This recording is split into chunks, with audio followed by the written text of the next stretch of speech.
Hi, welcome to Chef's Table. My name is Roger Farias, and today I'll have the opportunity to interview Matt Hepditch from the London Fire Department.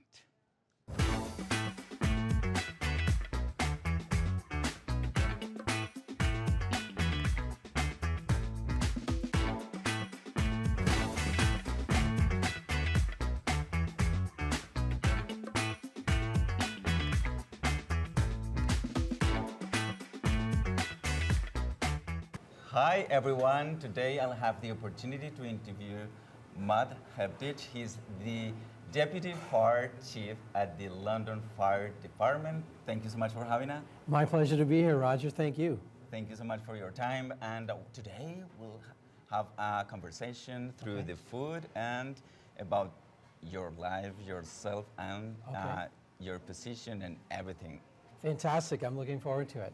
Thank you so much. And you're from Waterloo, aren't you? Yeah, so originally working in Kitchener and Waterloo, between Kitchener Fire and Waterloo Fire. Okay. Hi, how's it going? It's good, but it's already Wonderful. Thank you so much. Thank you very much. Look at this. Salad Fanshawe, French salads that contain fresh vegetables with ahi tuna. Thank you. Fantastic. Awesome. Thank you. Thank Looks you great. so much. Thank you. Thank you. So yeah, worked between Kitchener Fire and Waterloo Fire for approximately 15 years. And then 5 years ago, moved to London to become the Deputy Fire Chief of Fire Prevention and Public Education. Cool. And how is the weather treating you right now here? And what is the difference between the weather that you have in Waterloo? Well, I would say I like the weather here better. I think this year the snow has been a lot in comparison to the last 4 years. Plus my family and I, we're very happy to be very close to the beach as well in Port Stanley. So we like that opportunity to get close to the water too. Cool. Do you think that we can start? Sure. Yeah. Looks great. Thank you so much. Oh, it is awesome. Oh, by the way, what's your favorite food? I would say my favorite food, pretty traditional with a steak. Yeah. Something like that with some nice vegetables or even a salad. It's pretty good. Cool. Yeah. And what don't you like? Maybe in fruits or vegetables or? Well, I don't do well with spicy foods, I can tell you that. I get very hot, the top of my head starts to tingle, and then I know I've got problems. So lots of water around, so I have to limit the spicy foods. Cool. Awesome. Thank you so much. And tell us, please, about your career. Maybe when did you start to thinking about this position, this kind of jobs, or maybe what's your passion? So when I first came out of high school, I wasn't exactly sure what I wanted to do. So then after that, I decided to go into corrections with the intention to work with young offenders. I went to Culinary College up in Sudbury for corrections, started to work in the field with children and youth, and then at that time, I made the decision that I wanted to get into the fire service. So got into Culinary College for pre-service firefighter with the intent to become a firefighter riding the trucks and doing fire suppression activities. But then I got hired out of the program with Kitchener Fire to do public education. After that, I became a fire inspector, doing fire investigations, public education, and fire inspection of buildings in the community. For me, my passion is to make sure that I'm helping people, giving back to my community. There are a lot of questions for people when it comes to fire and life safety and what to do in the case of an emergency. Many hazards that people, there are many hazards out there that people aren't aware of. So to show them what the hazard could be, also having the opportunity to meet many, many people throughout my career is also very rewarding. And how was your process in elementary school or high school? Maybe were you good at math or maybe something like that? What was your favorite subject? I would say at that time math was not a very strong subject at all. Okay. I always enjoyed gym class, of course, and I did like English. And then another course I took in high school was something called Man in Society, where I looked at issues in society in general. So I found those to be very interesting courses. How many languages do you speak? I speak, well, one. I don't speak, I speak a little bit of French. My wife can speak French. My daughters can speak better French than I do, but mostly English, yeah. Sure, awesome. And what language would you like to learn maybe someday? I would love to learn, I think, Spanish. Yeah, I can teach you. Fantastic. So I think Spanish is very interesting. There's many very interesting languages throughout the world, but I think Spanish would be something that would be very interesting. Cool. And on the other hand, how many uniforms do you have and different styles and what kind of occasions? Right. So on a day-to-day basis, we have something that's called station wear. So that would be the dark pants, the dark shirt that we would wear. You'll see firefighters wearing that as well.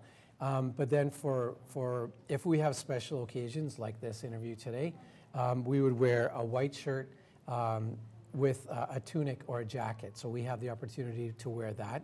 Firefighters and other personnel, being communications, apparatus, fire inspectors, administrative people, they also have a dress uniform as well. So we would wear that for parades, funerals, special events, things like that. Oh, I understand. I agree. And go ahead. Thank you. Let's keep eating because this is fantastic. Yes, it is very tasty. Lots of color too. Tasty, yeah. And but you have been telling us, I have just another question. What is the most challenging or rewarding aspect in your career, maybe since you started? I think probably the most challenging thing is to try and get that message of fire and life safety out to the community. We have so many fires in our community where, and even in the province of Ontario, where people pass in fires, people die in fires because they don't have working smoke alarms. So it's very, very important to get that message out there. At London Fire, we do a lot of social media, we do a lot of marketing. You'll see in advertising, you'll see us on Rogers Television, you'll see us on other news media outlets, and we have billboards in the city to try and get that message out. For me, the most rewarding part is to know that at some point in my career that I have helped people survive a fire or even an alarm so that they know what to do, or that alarm has been put in place to ensure that they get out safely. So, and something that you remember maybe in all the career that you have been building right now is about maybe some specific moment about maybe helping some people or maybe in some pets or something like that? So for me, I think educating adults is very important, seniors as well. Our new Canadians is very important to us, but I find the most rewarding is when we have the opportunity to speak to children in schools. They're very motivated, very interested, and very engaged. And to hear their stories and to speak to them and teach them so that they can go home and give that message to their family members as well. It's very rewarding. And have you seen if many people here in London or in the province have interested about following this career, or maybe it's not the number of people or the society expect? So we have, for the last few years, we've hired 28 recruits per year. So 14 in the fall and 14 in the spring. So when we do testing and applications come in, we do them over at RBC Place, where we will have maybe 200 to 300 people, if not more, who come in to write our exam. So it is a very competitive and challenging field to get into. Once you're in, though, it is very rewarding, and it's a very good career. Okay. I don't want to interrupt you more. Please go ahead. My bad. This is delicious.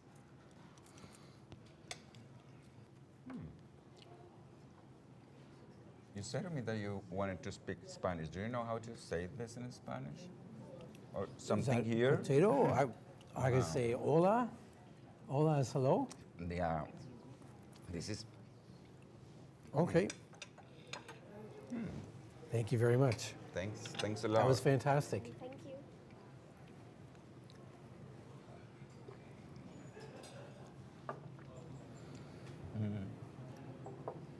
How do you balance that your activities daily with your real life or with your family? Maybe because I assume that it's a hard job every day helping people, or maybe that's the new role that you have. So for me in my role, I'm not I'm not directly in the public on a daily basis. So I would manage the fire prevention division, but I'm always happy to help my inspectors, my educators, and my public information coordinator in the field if they have questions. So it can be, the balance is a great question because there are times that you do take it home. For me, fire is not just a job, it's a career, and it's actually a lifestyle, right? So if I'm at home and, you know, I notice something, maybe my daughters are charging a laptop on a soft surface. I'll speak to them and let them know, or maybe a neighbor's smoke alarm is going off. I'm outside, you know, checking to see that they're okay. And also, to find that balance, when you're out in the community as well, for me in my role, as an inspector in the past, inspectors walk around buildings and you see them doing this a lot. So we look up and we walk into a building, we're looking for the fire alarm system, the sprinklers. So I tend to still have that habit, so it carries into my personal life as well. Yeah, and you have been saying like, or we have been talking about your passion or why you do what you do. And if, for example, a person is interested about, or one of their wishes is to follow these careers, what may be not for the formal requirements, but what would be some tips or aspects that people should have to help others? Because sometimes it seems to be easy. Right. So what I would say is, when you take on a career in the fire service, you're held to a higher standard. I always tell people, if you want to have a career in the fire service, it's time to start to walk the walk and talk the talk. So conduct yourself appropriately in the community. Make sure that you are volunteering in your community. Be someone who's engaged, right? And have a true desire to help people. Because at the end of the day, that's what we do. And our community are our clients, and we're there to serve our community. Okay.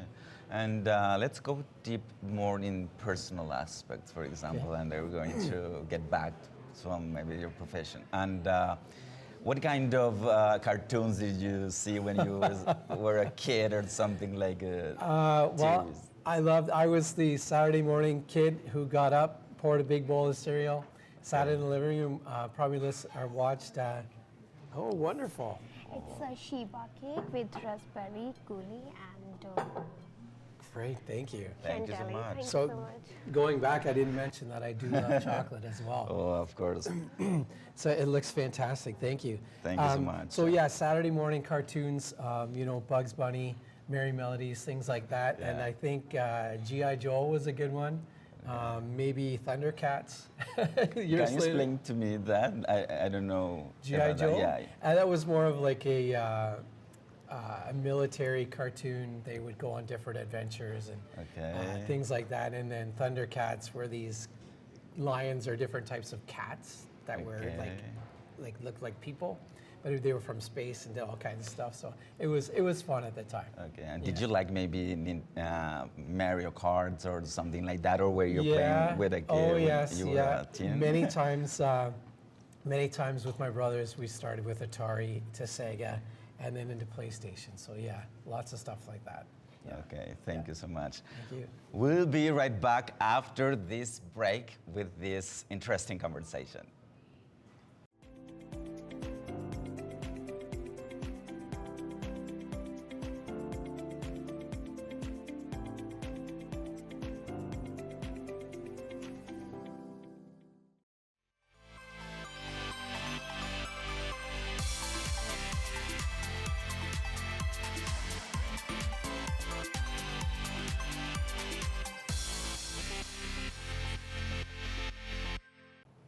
Welcome back to the Food for Thought. Here we're chatting with Matt, and you have one of the most, I think, or maybe if the audience allow me to say that, it's about like one of the most dangerous or jobs in the industry or in the world.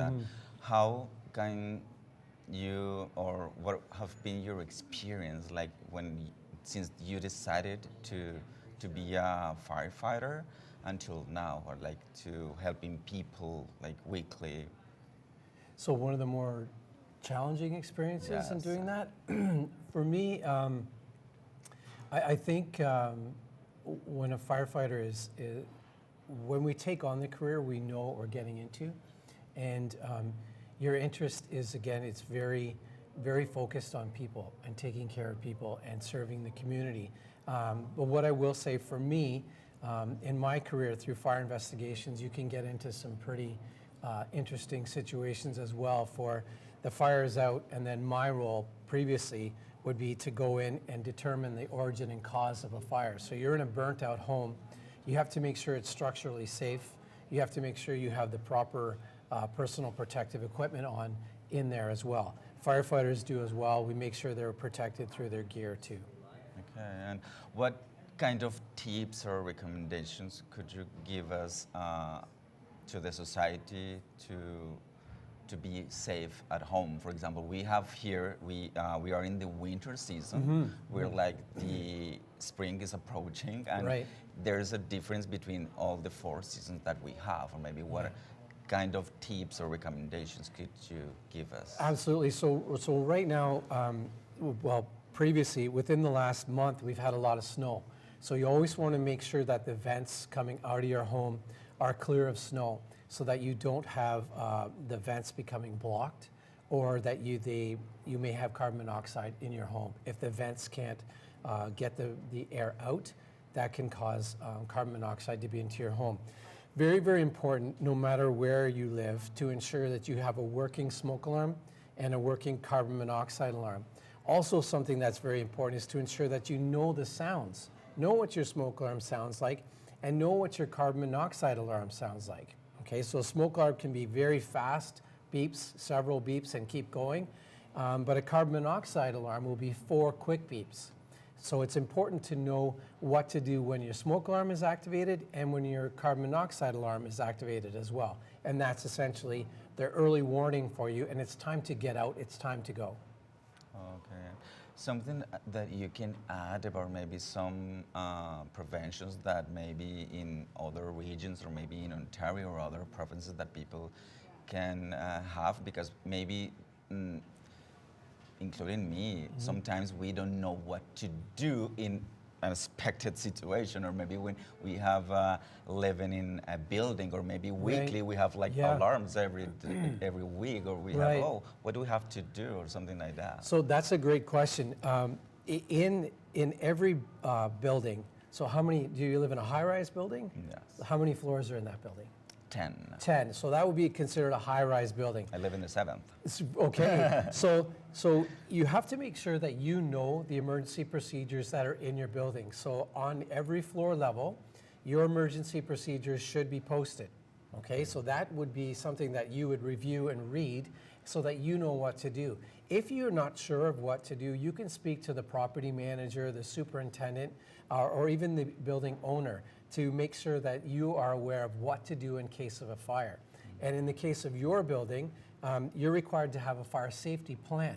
So in that fire safety plan, it will list the emergency procedures for supervisory staff and for the occupants. So you would be totally able to ask the superintendent or property manager for a copy of the emergency procedures so that you know what to do in case of a fire. Exactly. Something that brought my attention, because I am a newcomer in this beautiful country, and I got here like 1 year and a half. Okay, fantastic. Or so.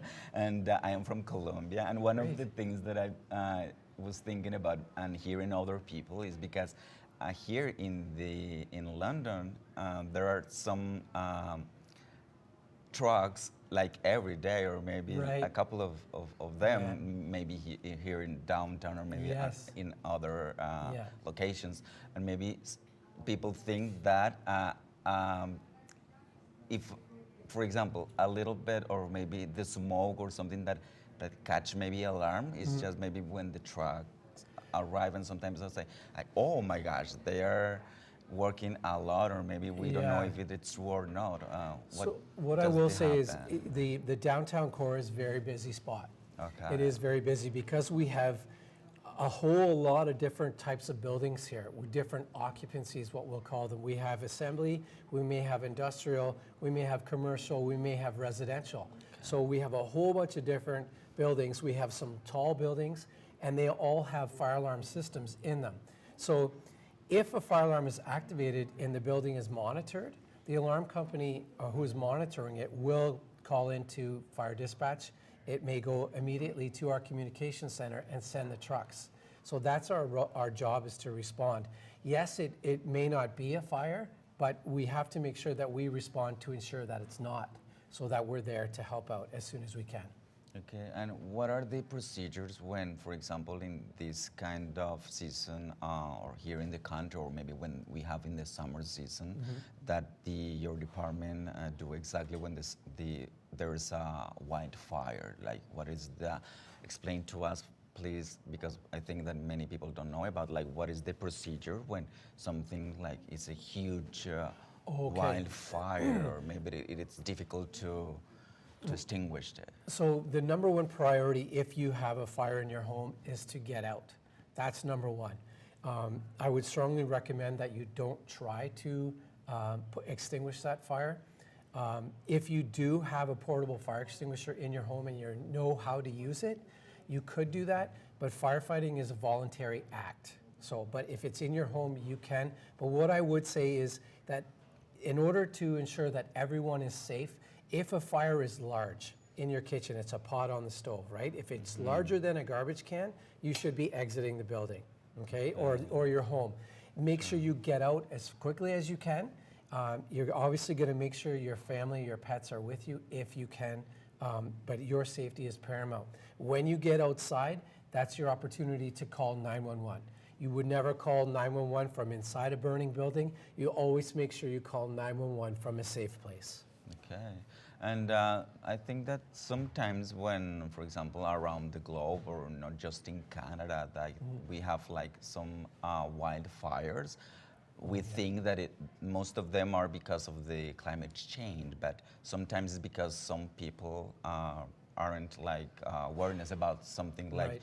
to throw some cigarettes or something like Right. that. What do you think? Because we have to keep in mind these kind of situations, Yeah. because we need to save our planet or something like that. Right. It's just not our individual thing. What do you think it is the most important thing? I think it's important when we're out in nature within our community that we're very much aware of that. Even camping somewhere, make sure that you're allowed to have a fire, and make sure that you've got a barrier around the fire in the campground. Obviously, if you need to smoke and you need to dispose of your cigarette, try to find somewhere that's safe to do that, not necessarily discarding in the grass. Or because we do live in the forest city, right? So we certainly don't want to lose our beautiful forested That's right. areas here. We also, one thing we notice too is there are times that we have fires in drive-throughs.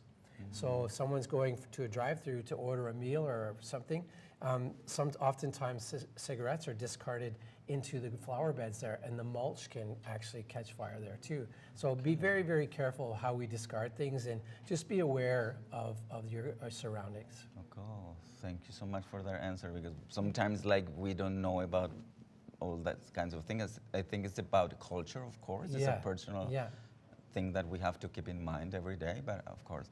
Let's go again to the personal questions. And, Okay. do you, are you a sport man? Maybe do you like, what kind of sports, if you are a hockey man? Absolutely. I started playing hockey when I was probably 4 or 5 years old. Really? I still play occasionally now. Yeah. I love hockey. I have played baseball, football, and actually played Gaelic football, which is, I had some friends from Ireland, and Yeah. joined a team, and we played out of Toronto. So that was a really good experience too. It was quite a rough sport, so I didn't last too long there, but Yeah, you know, sure. it was good. But my main passion in sports is definitely hockey. Definitely, Cool. yeah. Cool. Super. And what maybe a book that you have read until now that has been inspired you in any kind of or hobby or activity or passion in your life or something, or what kind of information do you follow, or do you like YouTube talks on Yeah, channels, that's videos? good. I do. I work with, or I've had some experience with a gentleman by the name of Omar Aziz, and he's Peak Performance Management, and he talks about flow.